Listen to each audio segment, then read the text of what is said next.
गुजरात के वडोदरा में पानी की समस्या से परेशान लोगों ने अनोखा आंदोलन किया। वडोदरा के जलाराम नगर बूढ़ा सर्कल इलाके में पानी की भारी किल्लत को लेकर स्थानीय लोगों का गुस्सा आज फूट पड़ा। क्षेत्र के रहवासी पिछले 3 दिनों से पीने के पानी के लिए परेशान हैं, लेकिन प्रशासन की ओर से कोई समाधान नहीं निकला। पानी की इस समस्या को लेकर आज लोगों ने अनोखे अंदाज में विरोध दर्ज कराया। स्थानीय नागरिकों ने सड़क पर उतरकर मटके फोड़े, थाली बाटी बजाई और प्रशासन को नींद से जगाने की कोशिश की। ચોક્કસથી વડોદરા શહેરમાં આવેલ જે વોર્ડ નંબર 3 છે, વોર્ડ નંબર 3 ની અંદર અમે અવારનવાર જે કોર્પોરેટર ધારાસભ્ય સાથે સાથે જે કહેવાય છે કે સ્થાનિક અધિકારીઓને રજૂઆત કરી છે કે ભાઈ અમારે દર વર્ષે પાણી માટે વલકા મારવા પડે છે। જ્યારે ઉનાળાની મોસમ ચાલુ થતી હોય ત્યારે સતત અમારે પાણી માટે રોજે રોજ કકળાટ થતો હોય છે, બહારથી પાણી વેચાતું લાવવું પડે છે। ત્યારે અનેકવાર રજૂઆત કરવા છતાં પણ આજે અમારા વિસ્તારમાં પાણી ન મળતા આજે અમે માટલા ફોડી, થાળી કકડાઈ અને જાડી ચામડીના મગરોને જગાડવાનો એક અનોખો પ્રયાસ કર્યો છે।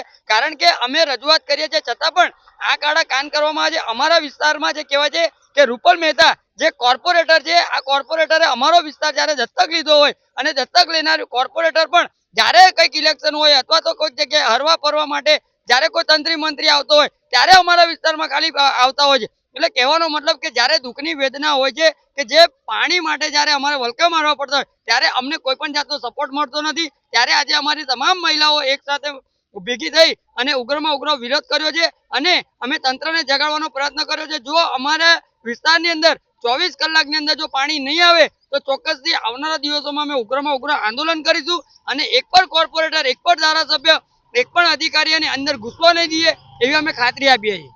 ચોક્કસથી માનનીય વડાપ્રધાન સાહેબ નલ સે જલની વાત કરતા હોય સાથે વડોદરા શહેરની અંદર કોર્પોરેશન જે જળ એ જીવન છે આવી મોટી મોટી ડંપાસો મારતા હોય, મોટી મોટી વાર્તા કરતા હોય। ગઈકાલનો જે બનાવ બન્યો છે નિજામપુરા વિસ્તારમાં સમા પોલીસ સ્ટેશન આવી અને જે આંદોલન કરતા હોય, જે પોતે પાણી માટે માંગણી કરતા હોય કે ભાઈ અમને પાણી આપો, જળ એ જીવન છે, અને એવા સમયે જ્યારે આ લોકોને પોલીસ પ્રશાસન દ્વારા જે પોલીસ સ્ટેશનમાં લઈ જવામાં આવતો હોય આ ખૂબ જ ગંભીર વિષય છે। કારણ કે પોલીસ એક પ્રજાનો મિત્ર છે અને પોલીસના અધિકારીઓને, પોલીસના કર્મચારીઓને એટલી બધી લાગણીને ચિંતા હોય તો અમે પણ આજે સામાજિક કાર્યકરની દ્રષ્ટિએ અમે વિનંતી કરીએ છીએ કે હવે અમે કોર્પોરેશન નહીં જઈએ પરંતુ પોલીસ સ્ટેશન જે નજીકમાં આવતું હશે સ્થાનિક પોલીસ સ્ટેશનમાં અમે રજૂઆત પહોંચાડીશું અને જો પોલીસ દ્વારા અમને તાત્કાલિક ધોરણે પાણીની વ્યવસ્થા નહીં કરી આપવામાં આવે તો અમે પણ ચોક્કસથી ઉગ્રમાં ઉગ્ર રજૂઆત કરીશું, ઉગ્રમાં ઉગ્ર આંદોલન કરીશું। તેની સંપૂર્ણ જવાબદારી લાગતા વળગતા જવાબદાર વ્યક્તિઓની રહેશે।